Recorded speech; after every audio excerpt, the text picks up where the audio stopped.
બંને ભાઈઓ ધીમે ધીમે મોટા થવા લાગ્યા. હવે મોટા થાય એટલે દીકરા મોટા થાય એટલે શું કરવાનું હોય પછી એનું?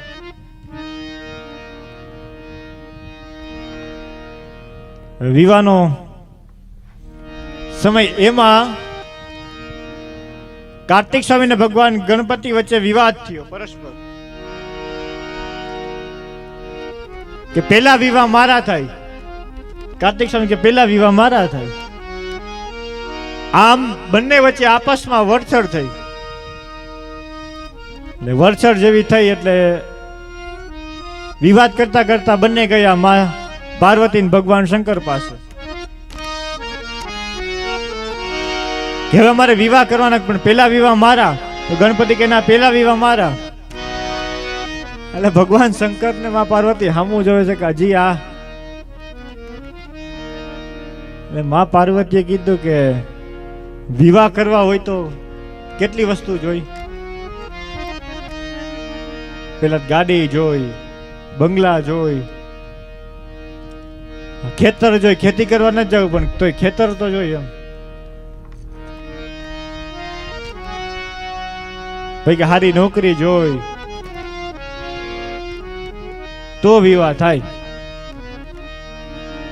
પણ અહીંયા વિચાર કરે છે કે ભાઈ કોડી નહીં તેરે ખજાને. ભગવાન પાસે તો કઈ ખજાનો, એ તો કૈલાસ ઉપર રહે છે. એની પાસે તો કઈ સંપત્તિનો ખજાનો ન હોય. એની પાસે જ્ઞાનનો ખજાનો, એની પાસે ભક્તિનો ખજાનો હોય. કારણ કે ભગવાન પાસે ઐશ્વર્ય હોય છે અને ઐશ્વર્યમાં સંપૂર્ણ સૃષ્ટિ આવી જાય. એટલે વિચાર કરે છે. માં પાર્વતીએ કીધું કે એક કામ કરો, બંનેને કયો કે જે સૌથી પહેલા પૃથ્વીની પરિક્રમા કરીને આવશે એના વિવાહ પહેલા કરાવશે. એટલે કે પૃથ્વીની પરિક્રમા કરવા જાય ને એટલે વર્ષો વીતી જાય. એટલે ત્યાં સુધી મેં કે આપણે ભેગું કરી લઈ બધું.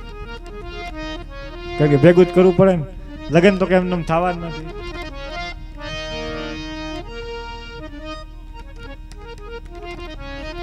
એટલે કીધું કે જે વ્યક્તિ બેમાંથી એક પૃથ્વીની પરિક્રમા કરીને આવશે એના વિવાહ પહેલા કરાવશું.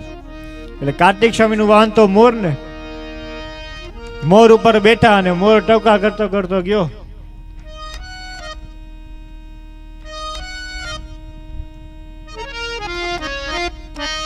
ગણપતિ મૂંઝાણા, હવે મારે શું કરવું? કારણ કે એનું વાહન તો એની સ્પીડ કેટલી ની હાલે કેટલું. પણ ગણપતિ બુદ્ધિ ના દેવ ને, એને વિચાર કર્યો. વેદ શાસ્ત્ર ઉપનિષદ પુરાણો આ બધું જોવા લાગ્યા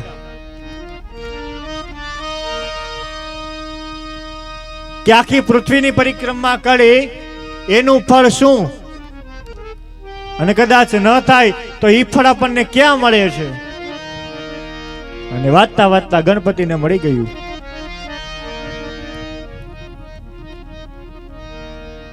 શાસ્ત્રમાં બતાવ્યું છે કે માતા પિતા પાસે એનું પૂજન કરી અને જે પુત્ર માતા પિતાની સાત પરિક્રમા કરે એને આખી પૃથ્વી કર્યાનું પુણ્ય તો કે માતા પિતાના ચરણમાં મળી જાય છે.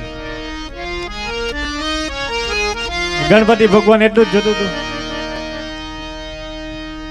એ તો આવ્યા, આવીને ભગવાન શંકર ને મા પાર્વતીને હાથ પકડીને કે હાલો.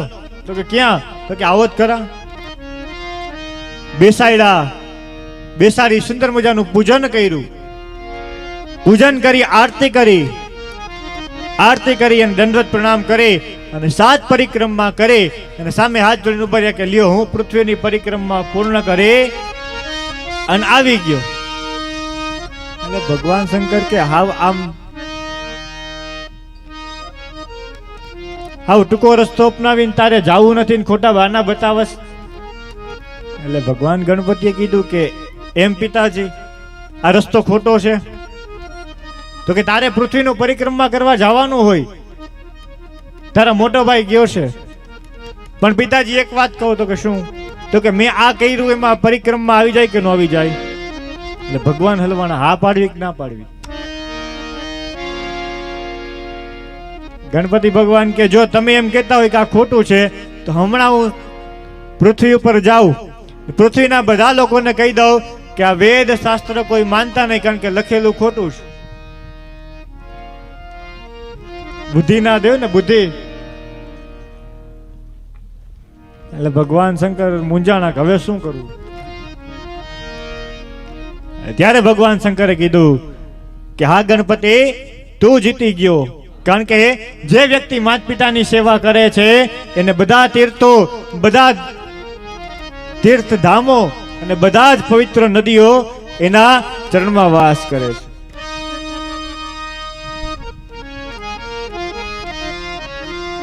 જે વ્યક્તિ માતા પિતાની સેવા કરે છે એમને ત્યાં સાક્ષાત ભગવાન પણ દર્શન દેવા માટે પધારે છે. આપણામાં કહેવાય છે માતૃદેવો ભવઃ પિતૃદેવો ભવઃ. કદાચ આ દેવ તો તમે એની પૂજા કરો, અર્ચના કરો, એને વસ્તુ ધરો તો એ પ્રસન્ન થાય, પણ આ પ્રત્યક્ષ દેવ જે છે માતૃદેવ ને પિતૃદેવ એ તો સદાયને આપણી ઉપર પ્રસન્ન હોય છે.